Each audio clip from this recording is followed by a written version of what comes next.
Hello. Can I book in to go down, please? You can do. I haven't got radio on me at the minute. Naughty, no. No, I'll just go and get one so I can tell you.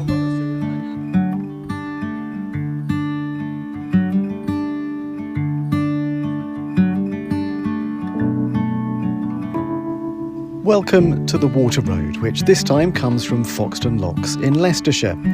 There are 10 locks here in 2 staircases of 5, so that means 5 locks are all joined together.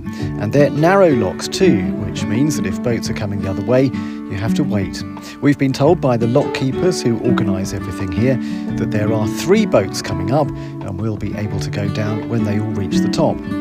The 10 locks take the canal 75 feet down the hill, and standing here at the top there are panoramic views over the Leicestershire countryside. And this is also the site of a former boat lift, and we'll hear more about that later.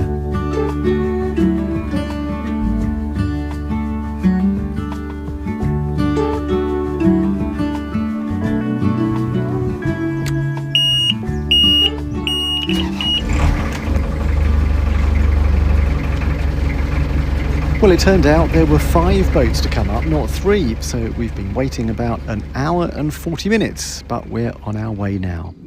The locks here all have side ponds to store water, and the paddles are painted red and white, so you know which order to open them in.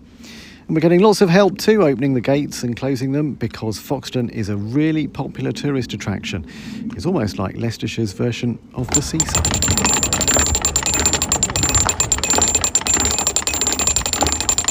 My name's Ian. I'm a volunteer lock keeper at Foxton Locks on the Grand Union Leicester Line. Now, there's an old rhyme, isn't there? Red before white and you'll be all right. Those are the paddles. Why is it so important that you do the red before the white? Right, what the red paddle is doing is filling the lock that your boat is going into, in your case, as you're coming down the flight. And the white paddle is emptying the water out of the lock that is above it. Each of the locks has a side pond associated with it. If you put the water from the lock into the side pond first, then the chances are we'll lose the water. Water conservation is vitally important on the canals, particularly this year. And also, if you do too much, then you can cause flooding in silly places, which we don't want. So fill before empty, red before white, up and down the flight. I mean, it's an amazing bit of technology, isn't it, that's hundreds of years old? It's really splendid. It's 210 years old. It's in daily use. It does its job all the time, and all of us working here absolutely love it. And everyone else loves it because it's a sunny day and it's really busy here, isn't it? It is very busy here today. I think I've got about 15 boats in the book, and it only started at 8 o'clock. So, people are enjoying themselves. Young people are coming here and learning about how the flight works. We always encourage people to have a go. So I've got little 6-year-olds pushing gates because they love it. Had a really delightful young family on a boat today on their half-term holiday, and the children are just having great fun.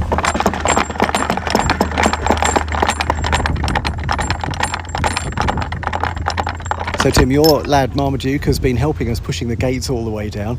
It's good for kids to do this sort of thing, isn't it? It's brilliant. It's physical, it's outside. There's also not much to learn. It's quite a simple process, but because there's an achievement at the end of it, it's really gratifying for both parents and children to do it. Okay, and Marmaduke, have you enjoyed yourself this morning? I really have. It's been really fun. So what have you been doing? Pushing and pulling gates? Pushing and pulling gates, yeah. And why have you enjoyed it? It's just because it's really fun and really I think it's good for your strength. It is, it definitely is. Foxton Locks is always popular with people who just come and watch the boats, and we call them gongoozlers. And you're here with your family today, Barry. We are indeed, and they're very, very interested in seeing what they've seen. And why did you decide to come to Foxton? We came here years and years and years ago when this one was the same age as these, very, very tiny. And we came here, and we've come from Bedworth, just north of Coventry, and we thought the kids wanted a day out, so we thought, well, we'll bring them out for a ride and let them see what goes on. And they're really, really interested in it. And what have you learnt so far? It's amazing how the engineering, I wonder what all these big ponds were, and then I saw water coming in, water going out, and it's just amazing. It's well worth a day out just to come and see what happens. And you guys Goodness me, driving the boats, you must have muscles like Popeye, opening these locks and all the rest of it. The driver's got the easiest job, drinking gin and tonic, look. So they're okay.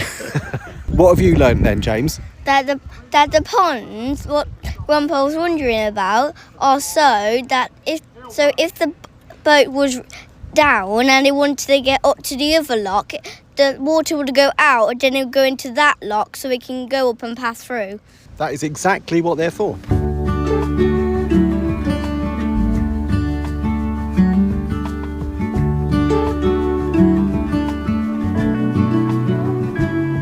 Right, so we've investigated the locks, but this site is also the site of the Foxton Inclined Plane, and I'm with Penny from the Foxton Inclined Plane Trust.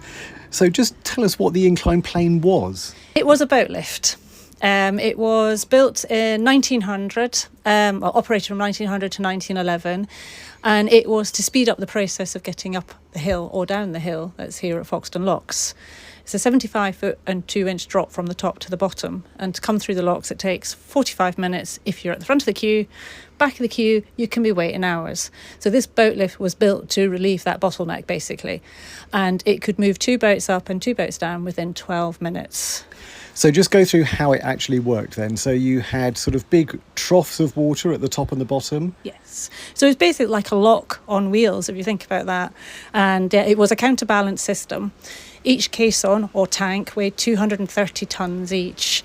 It was powered by a steam engine, which was only a 25 horsepower engine. It turned a huge hauling drum, which then had cables attached to the caissons, and one would pull it up and pull it down, and sort of let it down.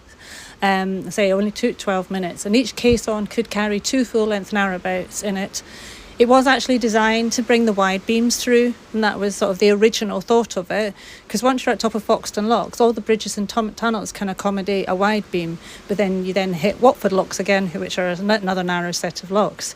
They were waiting to see how successful the boat lift was, and then they were either going to widen the locks at Watford or build another boat lift. But because it wasn't successful, it just didn't happen.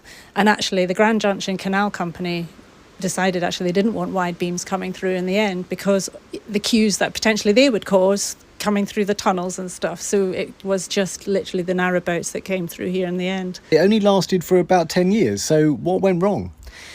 Well, if you think about it, 1900 is very late in the sort of canal era. You know, your main canal boom was 1800 to sort of 1840s.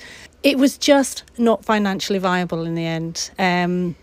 It was very costly to run. It needed 3 members of staff to operate it. It went through 3 tonne of coal a day to power it.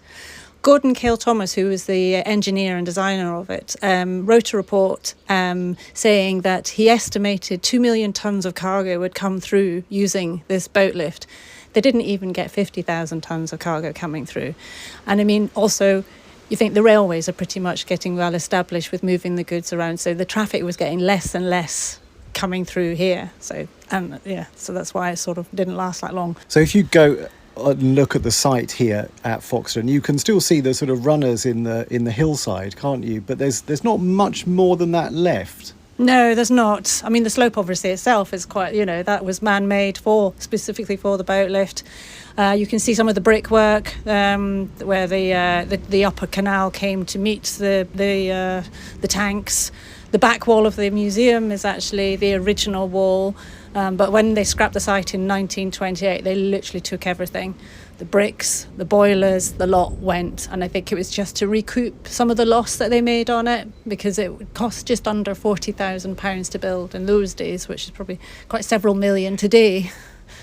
So these days, the boiler house is your museum, which is a nice little museum. The Foxton Inclined Plane Trust built the museum, and it opened in 1989, and it tells the story of the boat lift and also of just canal life. We have we have temporary exhibitions on, and then obviously this year we've got our incredible exhibition about the festival boats that happened in Market Harbour in 1950. So yeah, we try and keep things, different things for people to come back and look at, but we tell the incredible story of the boat lift. The lady that opened the museum, she was one of the last people that had a memory of travelling on the boat boat lift. Daisy Dainty, she was amazing. But their family moved from Husbands Bosworth down to Kibworth by boat, and they came down through the boat lift, and she was terrified, she said, because she felt like she was going to tip out. And you think about it, actually, it must have been quite a weird sensation. You're sort of floating in these tanks that are going down sideways. It must have been very strange. And is there any chance that the inclined plane will ever be put back into use? Well, if someone nice and rich will give us at least 40 million, if not more, maybe, but I doubt it. I think you see the issues that the Anderton have all the time. You know, they spent 10.9 million restoring the Anderton boat lift, and they're having to plough more money into it to keep it going. And I think we'd have the same issue here. I think you would have to have a huge reserve to just maintain it, because I don't think it would ever cover its costs. And I think that's obviously the same issue when in the past it didn't cover its costs, so it was just costly.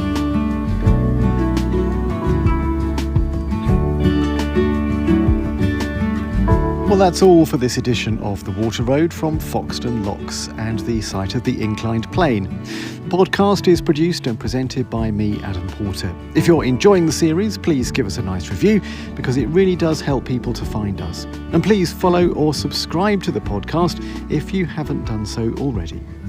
Thanks for listening to The Water Road.